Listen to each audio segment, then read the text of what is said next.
नमस्कार प्रिय विद्यार्थियों, मैं गौतम चंद व्याख्याता हिंदी श्री कन्या एकेडमी एंड एजुटेक के इस ऑनलाइन प्लेटफॉर्म पर आप सभी का हार्दिक स्वागत अभिनंदन करता हूं।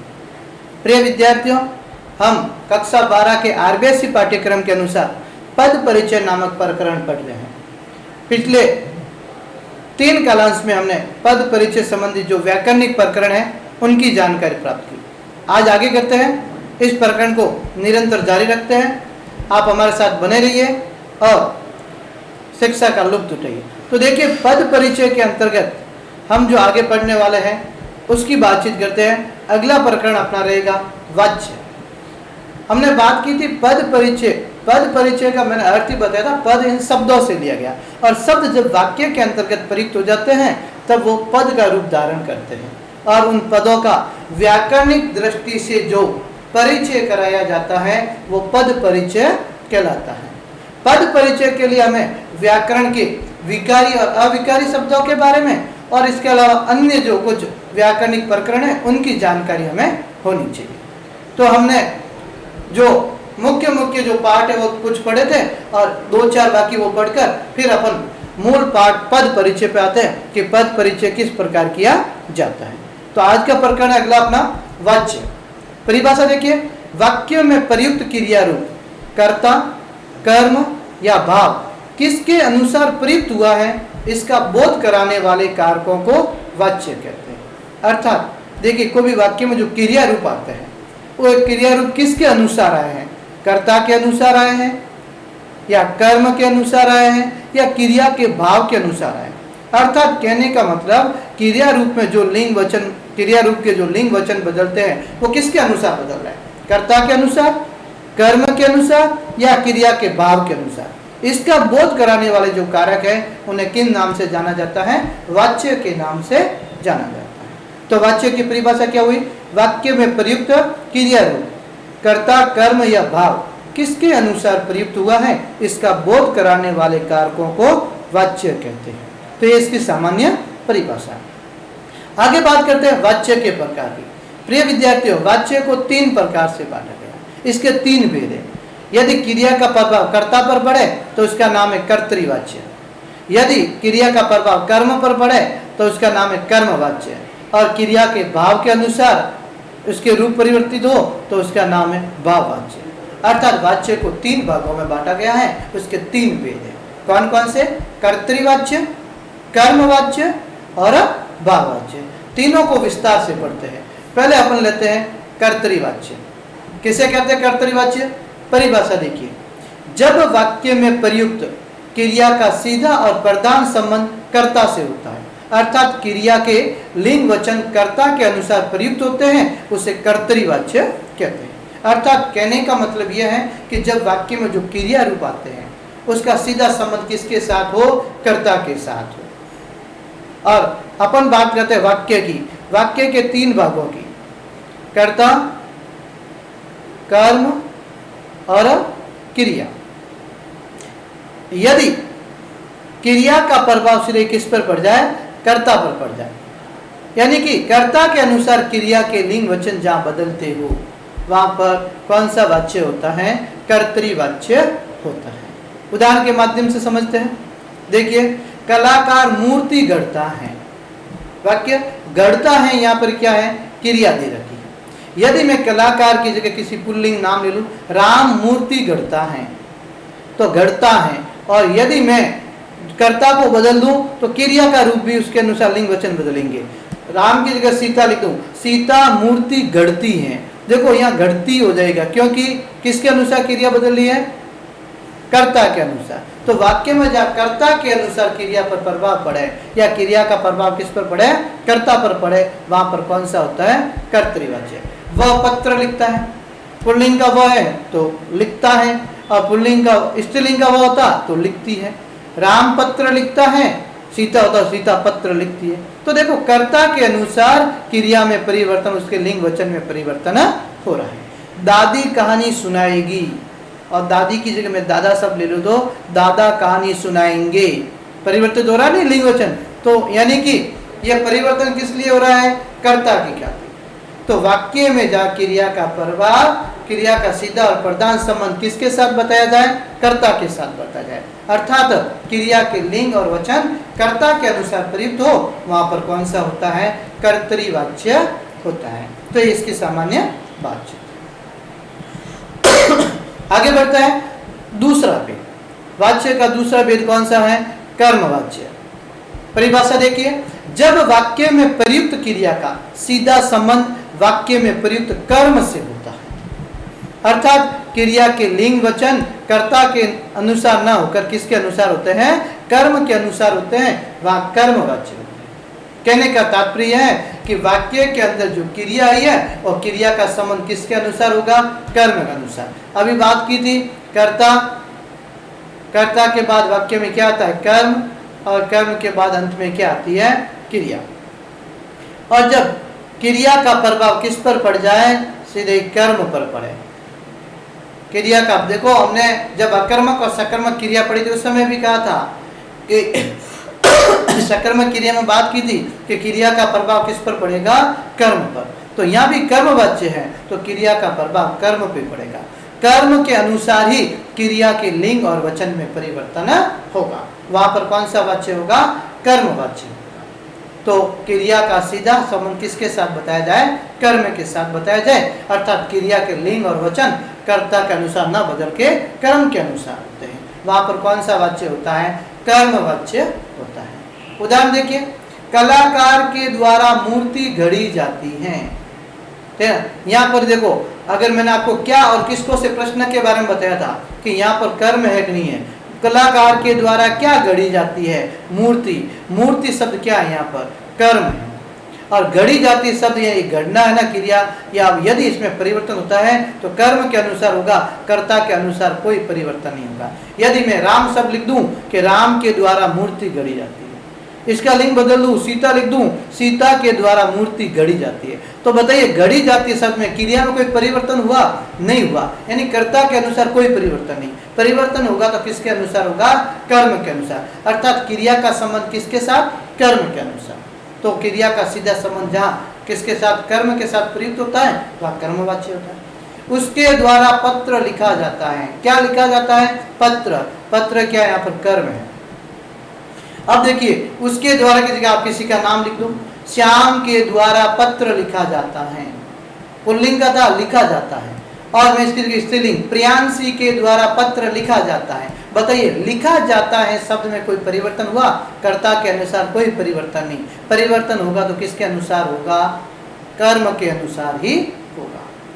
अगला उदाहरण देखिए, दादी द्वारा कहानी सुनाई जाएगी। क्या सुनाई जाएगी? कहानी। अब दादी की जगह दादा सब लूं तो दादा द्वारा कहानी सुनाई जाएगी। कोई परिवर्तन नहीं है सुनाई जाएगी शब्द में। यानी कि यहाँ पर जो परिवर्तन होगा वो किसके अनुसार होगा? कर्म के अनुसार होगा, कर्ता के अनुसार नहीं होगा। तो सामान्य क्या परिभाषा होगी इसकी?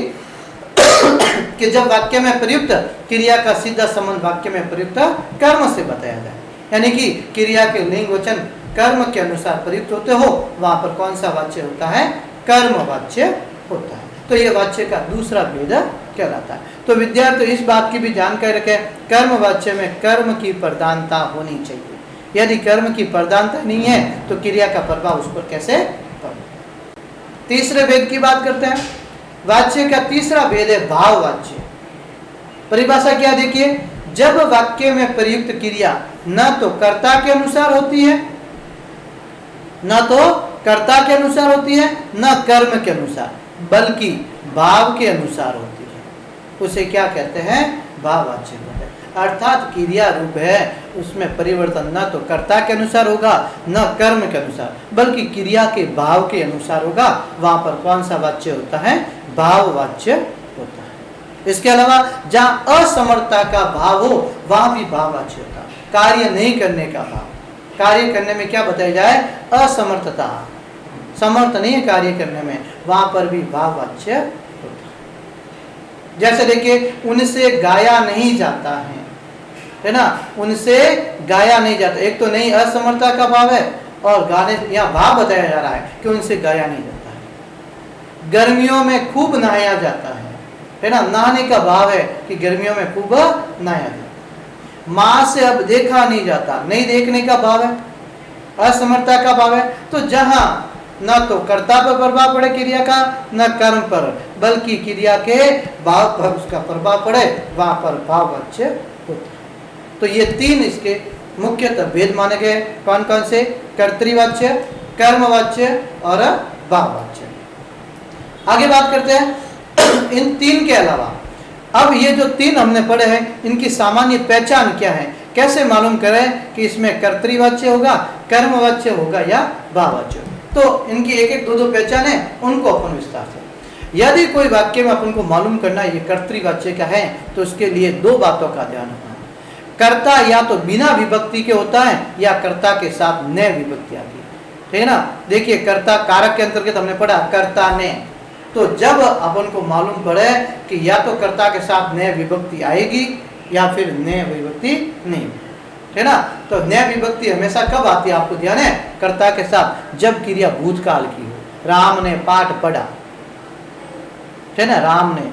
वर्तमान और भविष्यत काल के साथ कभी भी कर्ता के साथ ने विभक्ति का प्रयोग नहीं होता। तो जब ने विभक्ति का प्रयोग हो, ठीक है ना, और इसके साथ ही क्या हो, कभी कभी नहीं भी हो, परंतु ध्यान रखना क्रिया का प्रभाव किस पर पड़े? कर्ता पर पड़े। क्रिया के लिंग वचन किसके अनुसार बदले?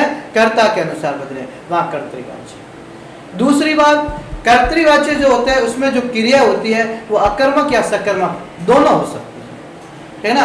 दोनों में से किसी भी क्रिया का प्रयोग हो सकता है, चाहे अकर्मक क्रिया हो सकती है या फिर सकर्मक हो सकती है, दोनों में से किसी। तो ऐसा नहीं कि अगर सकर्मक क्रिया का उदाहरण आप कर्मवाच्य में लो, कोई जरूरी नहीं है, ठीक है ना, वो कर्तृवाच्य का भी हो सकता है। तो ये दो बातें कर्तृवाच्य से संबंधित ध्यान रखें। दूसरी बात करते हैं कर्मवाच्य की। कर्मवाच्य की तीन बातें ध्यान रखें। कर्मवाच्य में कर्ता के साथ के द्वारा या द्वारा शब्द जुड़ा हुआ होता है। कर्ता के साथ कौन सी विभक्ति जुड़ी होती है? हमेशा के द्वारा या द्वारा विभक्ति। इसके अलावा इसमें क्रिया हमेशा कौन सी होगी? सकर्मक होगी। हाँ, ध्यान रखना कर्मवाच्य की क्रिया हमेशा क्या होती है? सकर्मक होगी। और साथ में ही जाना क्रिया का रूप आता है और इसके लिंग वचन काल के अनुसार जुड़े होते हैं। मैंने कहा राम के द्वारा पत्र पढ़ा जाता है, राम करता है के द्वारा, देखो द्वारा या के द्वारा साथ में जुड़ा हुआ है। क्या पढ़ा जाता है? पत्र, सकर्मक क्रिया है। पढ़ा जाता है, जाता सब क्या? जाना क्रिया से। तो नंबर एक, कर्ता के साथ द्वारा या के द्वारा सकर्मक क्रिया और जाना क्रिया का प्रयोग। जाना क्रिया के उपयुक्त रूप से पहले क्रिया सामान्य भूतकाल की है ना, पढ़ा जाता है। ये पढ़ा शब्द है ना, वो सामान्य भूतकाल के अंतर्गत आता है। तो सामान्य भूतकाल में उसने पाठ पढ़ा, ठीक है ना, तो ये पढ़ा शब्द है वो किसके अंतर्गत माना जाएगा? सामान्य भूतकाल होगा। तो ये तीन बातें इससे संबंधित अपन को ध्यान रखना। आगे नेक्स्ट भाववाच्य की पहचान। भाववाच्य की भी चार बातें अपन को ध्यान रखना। इसमें कर्ता के साथ से विभक्ति आती है। देखो अभी कर्मवाच्य में कर्ता के साथ क्या पढ़ा था हमें? द्वारा या के द्वारा, परंतु भाववाच्य में से विभक्ति। भाववाच्य की क्रिया हमेशा कैसी रहेगी? अकर्मक। तीनों का ध्यान रखना। कर्तृवाच्य में क्रिया अकर्मक या सकर्मक, दोनों में से कोई भी। कर्मवाच्य में हमेशा क्रिया सकर्मक और भाववाच्य में हमेशा क्रिया अकर्मक रहेगी। इसके अलावा क्रिया के रूप हमेशा एक वचन में रहेंगे, पुल्लिंग शब्द होंगे और अन्य पुरुष का। सर्वनाम में हमने पढ़ा था पुरुषवाचक में अन्य पुरुष, ना बोलने वाला न सुनने वाला, किसी तीसरे के बारे में, तो अन्य पुरुष की क्रिया रहती है। और मुख्य क्रिया के साथ नहीं सहायक क्रिया, मैंने कहा असमर्थता का भाव हो, और यहाँ भी अंत में क्या उनसे क्रिया आएगी?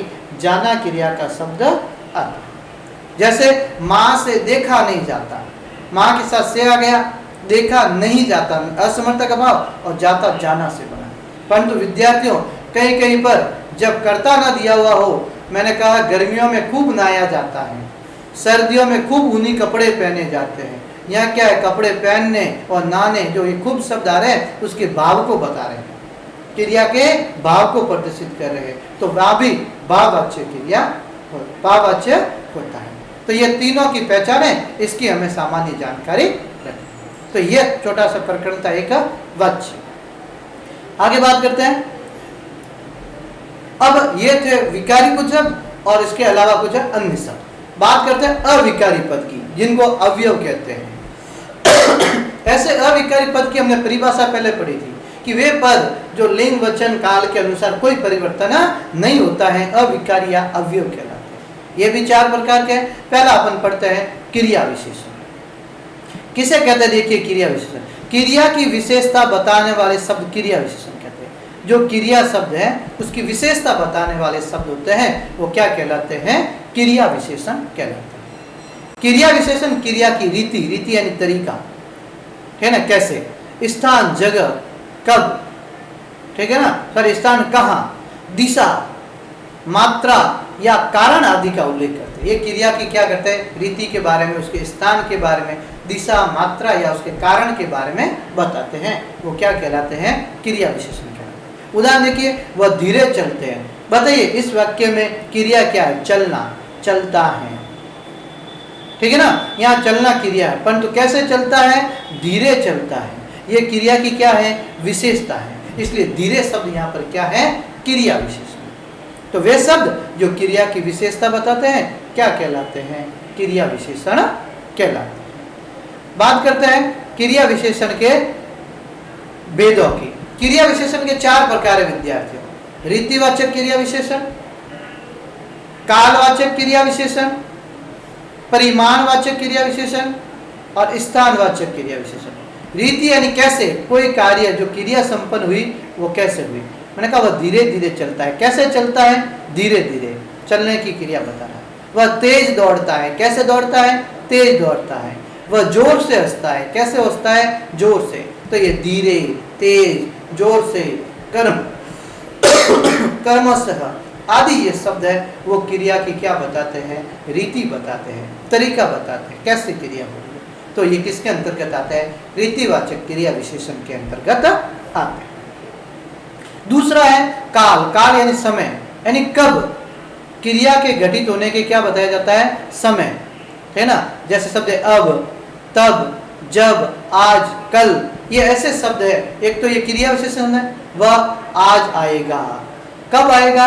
आज आएगा। आएगा क्या है? क्रिया है, और आज शब्द है उसके आने का संकेत। आज शब्द आप कोई परिवर्तन नहीं कर सकते। ये शब्द जो दे रखे हैं सभी क्रिया विशेषण, इन शब्दों में लिंग वचन काल के अनुसार कोई परिवर्तन नहीं होता है। तो काल यानी कि कब क्रिया हो रही है, क्रिया की कौन सी विशेषता, समय संबंधी विशेषता बताई जाए, वहां पर कालवाचक क्रिया विशेषण होता है। तीसरा है परिमाणवाचक क्रिया विशेषण। परिमाण का अर्थ होता है मात्रा, परिमाण, ठीक है, नाप। तो क्रिया कितनी हुई, कितना, कितनी या कितने। जैसे कम, वह बहुत कम बोलता है, या वह कम बोलता है। कितना बोलता है? कम। बोलना क्या है? क्रिया। कम उसका की क्या है बताई जा रही है? विशेषता, परिमाणवाचक क्रिया। वह अधिक खाता है। कितना खाता है? अधिक। खाना क्या है? क्रिया। उसकी विशेषता क्या है? अधिक। तो ये कम, अधिक, कुछ ऐसे शब्द है जो क्रिया की मात्रा संबंधी विशेषता बताते हैं, इसलिए इसे परिमाणवाचक क्रिया विशेषण कहते हैं। चौथा इसका अंतिम भेद है स्थानवाचक क्रिया विशेषण। स्थान यानी कि कहाँ, कौन सी विशेषता बताई जाती है क्रिया की, कि क्रिया कहाँ हुई है। जैसे शब्द है ऊपर, नीचे, यहाँ, वहाँ, दायां, बायां, ये ऐसे शब्द है जो क्या उसके स्थान के, ठीक है ना। राम ऊपर बैठा है। कहाँ बैठा है? ऊपर। बैठा क्या है? क्रिया। ऊपर शब्द क्या है? उसकी विशेषता। ऊपर शब्द में आप कोई परिवर्तन नहीं कर सकते। तो ये शब्द ऐसे हैं जिनमें आप लिंग वचन कारक काल के अनुसार कोई परिवर्तन नहीं कर सकते हैं, और क्रिया की क्या बताते हैं? विशेषताएं बताते हैं। वह मेरे पीछे बैठा है। कहाँ बैठा है? पीछे। पीछे शब्द में आप कोई परिवर्तन नहीं कर सकते हैं, और पीछे एक स्थान को बता रहा है, स्थानवाचक क्रिया विशेषण। तो क्रिया विशेषण के ये 4 मुख्यतः भेद माने जाते हैं। आगे बढ़ते हैं। पर क्रिया विशेषण। क्रिया विशेषण के अंदर ही जैसे आपने विशेषण पढ़ा था, प्रविशेषण पढ़ा था, वैसे क्रिया विशेषण के अंतर्गत ही टॉपिक आता है प्रक्रिया विशेषण।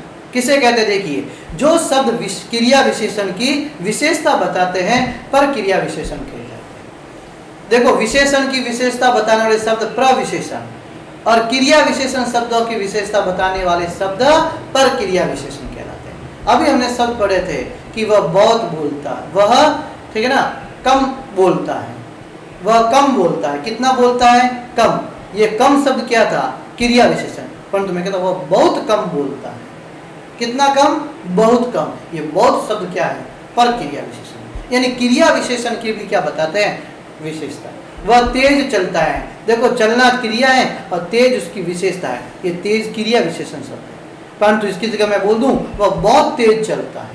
कितना तेज? बहुत तेज। ये बहुत है ना, इस तेज की भी विशेषता बता रहा है, क्रिया विशेषण की भी विशेषता बता रहा है। तो ऐसे शब्द क्या कहलाते हैं?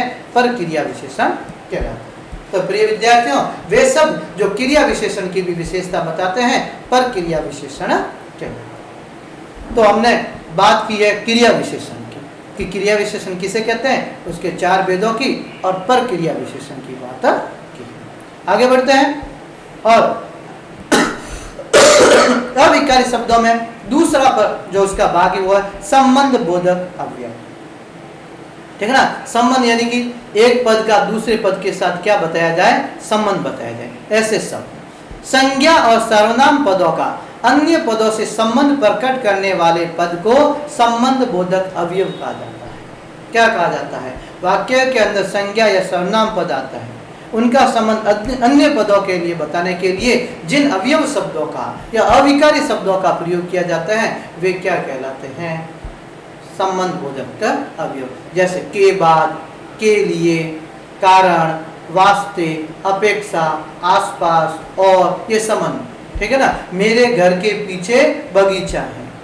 के पीछे, मेरे घर के पीछे। तो के पीछे जो शब्द है वो क्या है? बगीचे और घर के संबंध बताना है। उसके बाद मेरी बारी है।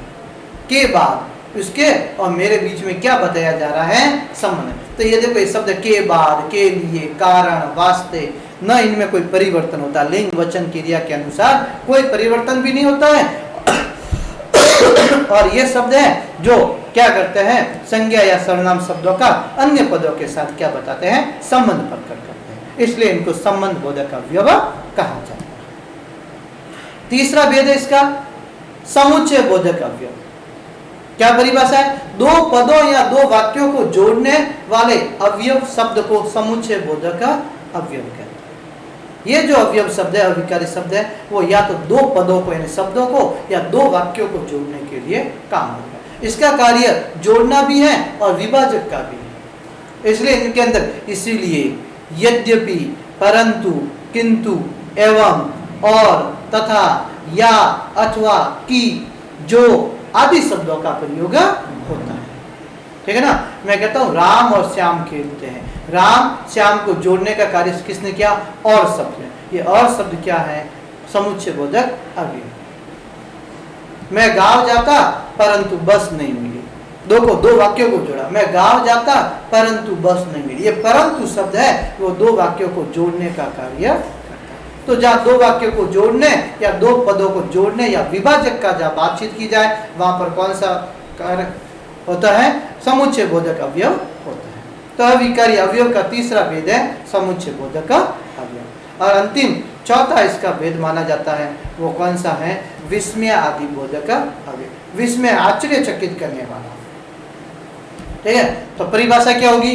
जो अवयव शब्द विस्मय, हर्ष, शोक, घृणा, तिरस्कार आदि व्यक्त करते हैं वे विस्मय आदि बोधक अवयव कहलाते हैं। ऐसे अवयव शब्द जो मन के अंदर विस्मय, आश्चर्य का भाव उत्पन्न है, हर्ष, खुशी का भाव, शोक, दुख का भाव प्रकट करे, घृणा, तिरस्कार, अपमान का भाव व्यक्त करे, ऐसे व्यक्त करने वाले शब्दों को किस नाम से जाना जाता है? विस्मय आदि बोधक अवयव शब्दों के नाम से जाना जाता है। इसके अंतर्गत क्या क्या आता है? देखिए, अपन बात करते हैं विस्मय आदि बोधक शब्दों के अंतर्गत। इसके अंतर्गत आहा, वाह, है ना, ची, अरे, ओ, हे, और इनके साथ ही संबंध बोधक चिन्ह आते हैं। विस्मय आदि बोधक चिन्ह का प्रयोग भी किया जाता है। विस्मय आदि बोधक चिन्ह क्या होता है? कड़ी पाई और नीचे एक बिंदु होता है। ठीक है ना? अब कोई अच्छी चीज लगी अपन आहा या वाह कहते हैं। और यदि हम जा रहे बीच में और कई पशु जानवर मरा हुआ पड़ा, क्या कहते हैं? ची है। तो ये क्या है? घृणा का। अरे है, किसी को देख अरे, विस्मय है, ओह। तो ये क्या है? ये भाव है, ठीक है ना। और ये हमारे हर्ष को, शोक को, घृणा को प्रकट करते हैं। और इसको प्रकट करने वाले शब्दों को क्या कहा जाता है? विस्मय आदि बोधक का अवयव कहा जाता है। प्रिय विद्यार्थियों, अभी तक हमने ये चौथे वीडियो तक जो भी प्रकरण पढ़े हैं वो सब पद परिचय के लिए आवश्यक है, जिसके अंतर्गत हमने संज्ञा की परिभाषा, उसके भेदों की बात की, सर्वनाम और उसके भेदों की बात की, क्रिया और उसके भेदों की बात की, तथा विशेषण और उसके भेदों की बात की। इसके अलावा अविकारी शब्द पढ़े, जिसमें हमने क्रिया विशेषण को पढ़ा, संबंध बोधक अवयव को पढ़ा, समुच्चय बोधक अवयव को पढ़ा और विस्मय आदि बोधक अवयव। इसके अलावा हमने लिंग, वचन, काल, कारक, वाच्य आदि प्रकरणों को भी पढ़ा। ये सब जो प्रकरण हैं वो पद परिचय के लिए आवश्यक है। अगली क्लास में अपन पढ़ेंगे पद परिचय। पद परिचय में क्या, अब एक एक उदाहरण सहित लेंगे कि शब्दों को देखते हुए, पद को देखते हुए उसका परिचय कैसे किया जाए, किस शब्द के लिए कौन कौन सी बातें बहुत ही आवश्यक होती है, ये हम अगले वीडियो में पढ़ेंगे। तब तक आप इस वीडियो को देखें, लाइक शेयर करें। धन्यवाद।